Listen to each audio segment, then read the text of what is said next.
பா எவ்வளோ பெரிய பூரம்.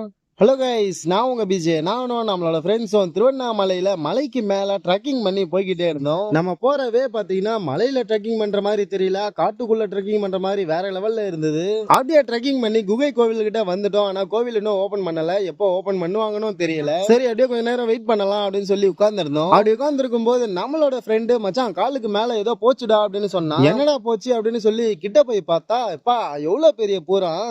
எப்படியோ நல்ல வேலை அவனை கடிக்கலன்னு சொல்லிட்டான். இந்த பூரானோட பேரு பாத்தீங்கன்னா இந்தியன் டைகர் சென்டிபேட் அப்படின்னு சொல்றாங்க. நம்ம ஊர்ல செய்யான் அப்படின்னு சொல்லி சொல்றாங்க. அது மட்டும் இல்லாம இந்த பூரான் கடிச்சதுன்னா இதோட விஷயம் பாம்பை விட ரொம்ப அதிகமா இருக்கும் அப்படின்னு சொல்றாங்க. இந்த பூரான் கடிச்சதுன்னா பயங்கரமா வீங்கிடும் அப்படின்னு சொல்றாங்க. அது மட்டும் இல்லாம சில சமயங்கள்ல மயக்கமும் வந்துடும் அப்படின்னு சொல்றாங்க. இந்த பூரான் கிட்டத்தட்ட 7 அடி வளருமா. அது மட்டும் இல்லாம இந்த பூரான் பூச்சிகள் சிலந்தி தேலையே சாப்பிட்டுருமா. பார்க்க கலர் கலரா அழகா இருந்தாலும் ரொம்ப டேஞ்சரானதா இருக்கு. நீங்க இந்த திருவண்ணாமலையில மலைக்கு மேல ட்ரெக்கிங் வந்தீங்கன்னா கொஞ்சம் பார்த்து பண்ணுங்க. ஏன்னா இப்போதைக்கு நம்ம ஒண்ணுதான் பார்த்தோம். மேபி இந்த மலையில நிறைய இடத்துல இந்த பூரான் இருக்கலாம்.